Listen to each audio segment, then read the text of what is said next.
খারিজ বা মিউটেশন করতে কি কি কাগজপত্র প্রয়োজন হবে? CS, SA, RS, BRS, city জরিপ এই সংক্রান্ত যে খতিয়ান আছে এই খতিয়ানগুলোর ফটোকপি আপনাকে জমা দিতে হবে।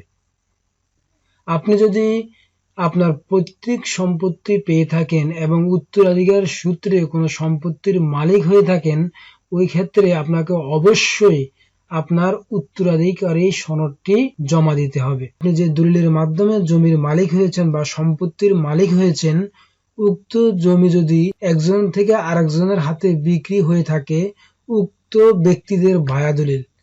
তারপরে যে ডকুমেন্টসটি লাগবে সেটি হচ্ছে সর্বশেষ হালনাগাদ ভূমি উন্নয়ন কর পরিশোধের রসিদ বা দাখিলা। তারপরে যে ডকুমেন্টসটি আপনার লাগবে সেটি হচ্ছে আপনার স্মার্ট কার্ড বা আপনার জাতীয় পরিচয় পত্রের ফটোকপি আবেদনের সাথে সংযুক্ত করতে হবে।